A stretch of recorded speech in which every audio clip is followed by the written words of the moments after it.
So now, so far we have seen the non-real-time programs for implementing this one, namely the linear and circular convolution and endpoint DFT.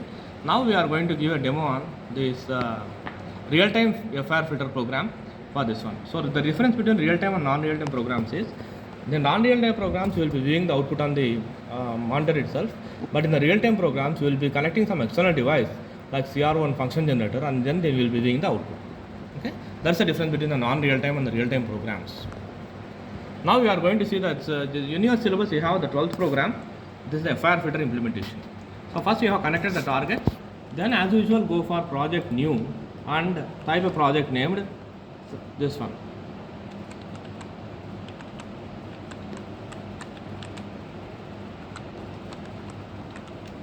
So the project name is new real-time FIR filter. New real-time FIR filter project. The name of the project is new real-time FIR filter.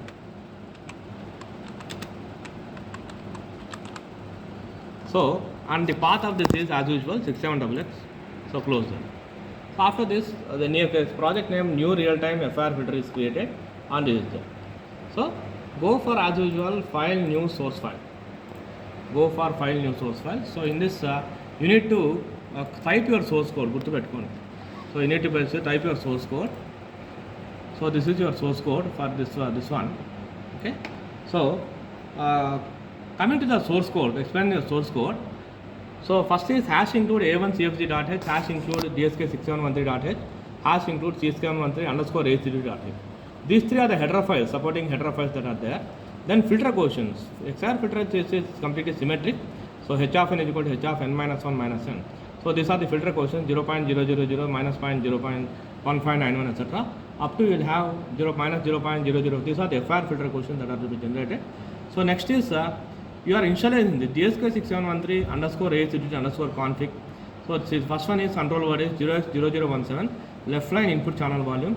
Next 060017 right channel input channel volume. So like that you are giving G8, next 0011, 0000, 4381, etc. All these are the control words for doing this. So these control words are using for initialization of the respective ports. Next coming to the main program, DSK6713 ASA23 underscore codec handle of H codec. First you are this using your this one H codec underscore this one H handle you are giving this. Okay. You next universal integer 32 you are giving 32-bit wide universal integer, L input, R input, L output and right output you are giving this. So you are initializing left input, left output and right output you are initializing that. Then DSK6713 underscore initialization you are going to give. Okay. Afterwards H codec is equal to DSK6713 underscore ASA23 underscore open codec of 0, ampersand config. First you are going to open your codec and then give that. Then you are going to set the frequency by using this DSK6713 underscore ASA23 underscore. Then while the condition is true, while of 1 means while the condition is true, while DSK6713 underscore ASA23 underscore read of H codec, L underscore input. That means there are two left input and right input for the audio jacks and left output and right output for this particular thing. So DSK6713 underscore ASA23 underscore read is going to give the read the input from the left side, left channel. Next read the input from the right channel. Okay. H codec, ampersand right input. Next is L output is L underscore output is equal to FIR filter of ampersand filter quotients, L underscore input is there. So you are declaring a function namely FIR underscore filter.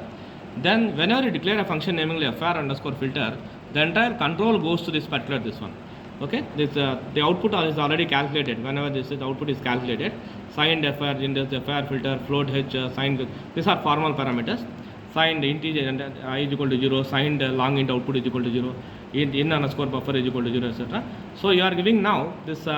So there is a small alteration here. So you need to give for I is equal to 29 and for I is equal to 31. You need to give a small modification here. For I is equal to 29, I greater than 0, I minus. You are giving in underscore buffer of I is equal to in underscore buffer of I minus 1. Then I is equal to 0, I is equal to 31, I plus. You are incrementing that. Output is equal to output plus H of I. So this is for this one. The recursively you are running this particular FIR filter quotients. Okay. Right. So after that return of output. So after the return of output, the control goes to this particular FIR filter it is going to calculate all the things and then store inside the variable L underscore output. Then its L underscore output is assigned to write underscore output, because there are through output that are there. You are going to read that to the write output. Then after writing the output, you are going to write that into that particular this one. So DSK underscore 6713 underscore A0 write H codec comma L underscore output. DSK underscore A23 underscore write of H codec comma write output R underscore output. Your left output and right output of the variables. First you are reading that these are the two things, then writing from the two things. Then you are closing your codec DSK 6713 underscore this one close codec of H codec you are using that. Okay.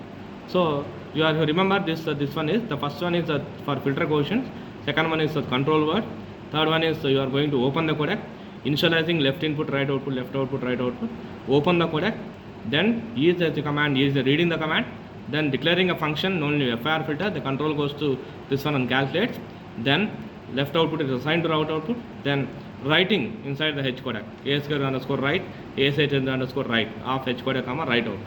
So you are using this particular thing, and then so you are using a for loops here for calculating this particular this one. So like this you are this is a program logic for it. So this program is different from whatever the logic you have followed before, because the ordinary C programs will not going to work in this particular real-time program, because it is a hardware initialization, the ordinary C program. So this is a special DSP C code which you have to this one. So once you learn the logic, it will be easier to follow, right? So right, there are three things. So immediately after doing that, go for saving the source file. So go for file save as. Okay, so where you have to source file, same thing. So if you say FIR, now you have to the new underscore FIR filter you have created. So there you are save your project. Okay, new real-time FIR filter the project there. So here you have to say some FIR.c or something. FIR.c here you are saving. This FIR.c that is shown in this one. FIR.c is saved here. So immediately they go for add files to project, add that FIR filter.c, because addition is immediately, addition must be immediately done. Addition must be immediately done. Right. So after this, now you have added the source file. After adding the source file, go for file new DSP BIOS configuration. DSP BIOS configuration, you have a list of CDB files. CDB stands for configuration database files. Among this, you select DSK6713.cdb, because this kit belongs to DSK6713. So select DSK6713 and click OK. So whenever you click OK, automatically the file name, system, instrumentation, scheduling, synchronization, all these things will come, which is not concerned to you, because this is somewhat related to scheduling and BIOS configuration, all these things. So your task is just go for file save as. Your task is just for file save as. So here this one big name is there here. Instead of the big name, you can give a1.cdb, the configuration database file, where you are saving inside your project folder. So you save as type configuration files, save that. So you have now saved it as a1.cdb. So a1.cdb is saved here.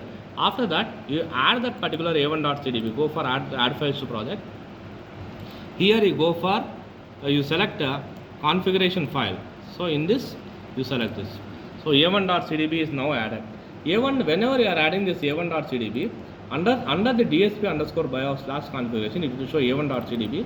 After that, among this a CMD file, a1cfg.cmd is there, a1cfg.s62 is there, a1cfg underscore c.c will be there. So under this, you copy you open the third file. First file is a CMD file. Previously you had a linker command file. Now this is a special file related to your that was hello.cmd was non-real-time file. Now this is a real-time file. So open the third file. So copy the first line of this particular header file here. Copy the first line of the header file, and then go to their program FIR.c, and then paste this in your this one. Paste this. So as include a1cfg.h. This one. So you save this particular header files here. Hash include a1cfg.h. Hash include DSK. So these are the header file DSK613.h and this one this DSK6713 underscore a0.h. So after pasting the first file, go for file open. You have to paste two header files. Path is this. I will show you the path. CC Studio C6000. Okay, DSK6713. Okay, include. Okay, I will show the path once again. C6000. Okay, DSK6713. Include. In this, copy the first two header files DSK6713.h underscore a0. First two header files. copy that, and then paste inside your project folder. What's your project folder now? CC Studio, my projects, new real-time FIR filter project is your project. So in this you paste your header files. Right click and paste. You close this one. So now you have pasted your header files, namely that is the dsk671.h underscore.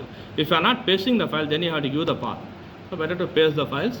Right. After this pasting is there, go for adding the library file. So real-time library file is different. R files to project. So go for CC Studio C6000. Previously you are in CG tools. Now you open DSK671. I will show you the path once again. Go for CC Studio, C drive CC Studio, C6000, DSK671 LIB. So in this you select object and library files. You select object and library files. A file named DSK671 bsl.lib will come. So open that and add that. Now a library file named DSK671 bsl.lib has come. So this is the thing. So now the addition is over. One is the source file, library file, and these three files will be automatically generated whenever you add the CDB file. Right. So after this particular addition is over, next the next task is go for compile, building and rebuilding. Go for the source file. Let's say save. If any modifications are there, you save once again. Okay. Go for compile, building and rebuilding. Okay. So this three files are there. No need to add the CMD file also here, because whenever you add CDB file, automatically the CMD file is generated. So you need to add the source file and the library file. So this is library file. In this case is not DSK67, this RTS6100.lib, but it is DSK671 BSL.lib. BSL stands for board support library. Okay, right. After this, this one is there. You go for your program, compile, building and rebuilding. So compile the program first. So there are no errors that are there. Compile complete. There are no errors that are there. Next is building. So whenever you are building, it will ask you, the document has been modified outside Code Composer. We will try to read out the file. Like that it will ask you. So just you give yes. So just yes, you give yes. So right. This is about this one. So third time also it will ask you this. Then once again rebuild that particular source file. So once again it will ask you, this has been modded, verify this one. So now the compile, building and rebuilding task is over. Okay. After this, this one you need to verify the output not on the monitor, as you have seen in the real-time experiments. It's not on the monitor, but you have to verify the output on the this one on the CRO, on the function generator. So we have seen a CRO setup on the function generator here. We are showing the CRO setup on the function generator. So the connections that you need to give is you need to give the connections from the line in. There are four ports here. One is MIC in, already explained. This is MIC in. Second one is line in, second port. Third port is line out. Fourth port is headphone out. Among these four ports, you need to select the the second one, line in and line out. This is for the CRO terminals. This one you need to give the audio jacks, which we will show in the next video. We'll say this audio jacks must be given to the function generator line in. So the function generator input must be connected to the line in via the audio jack, and from the line out terminal you have to connect to the CRO. From the line out terminal you need to connect to the CRO. So that's audio jacks will provide for in the lab. So with that line out terminal it should be connected to the particular this one. So this one is after giving the input to this one, the procedure is you need to give a sinusoidal signal of some 1 kHz frequency and peak to peak some 2 volts, and then vary the frequency from starting from 300 Hz or 350 Hz until 2 kHz. So because it's a low pass filter, it's going to pass only 1.2 or 1.3 kHz is a cutoff frequency. So at some point or 1.2 kHz or 1.3 kHz, this will stop. Okay, the amplitude goes on decreasing, and somewhere at that point the amplitude becomes somewhere approximately 0. So that's the thing that we will be observing in this. That is called as a frequency response. What you are observing on this one. Okay. So it will be provided with the audio jacks that will be connected to the function generator, and the audio jacks that is connected to the first and for this one. MIC in and headphone out are for speech processing applications that we are 1 and 4 we are not going to make use of now. We are going to make use of only 2 and 3. 2 stands for the line in, which is connected to the function generator. So 3 is the line out, which should be connected to the CRO. So we are going to make use of only 2 and 3 terminals for this particular program. So this is your entire part until the compiling, building and rebuilding. How to compile and build and rebuild a source file. Compile, build and rebuild a source file, and then this particular real-time file, and then how to show how to see the output on this one. So the difference between real-time and non-real-time programs is, in real-time you will be connected an external device like CRO on the function generator and viewing the output, whereas in the non-real-time, which you have done earlier, directly you will be seeing the output on the monitor itself, like linear convolution and the circular convolution. Okay, so we will be seeing the output in the next video demonstration. How we can see the output. We will see the output and then the next video demonstration. How we will connect this one in the next video demonstration. This is the procedure. So thoroughly learn the procedure of how to add the files and how to do this one in this particular this one. So this procedure is somewhat long when compared to this the previous idea, because addition of files, all these things will be there. Just be carefully added. So whenever you compile the file, under include also some set of files will be there. You can see that.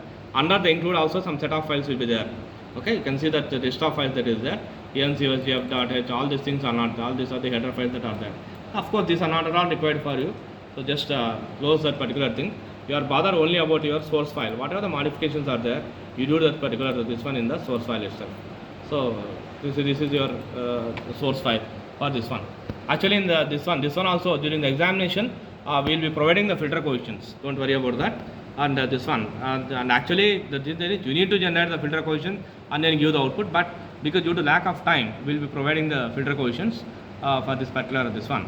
So you need to take those filter coefficients and then implement this particular filter. Okay, so it's a FIR filter using this DSP kit. Because why this works as a FIR filter? The reason is that there are symmetric FIR filter coefficients. That's why it works as having some cutoff frequency. And symmetric one, h of n is equal to h of n minus 1 minus n. That is why it is going to work as the real-time FIR filter. Okay, right.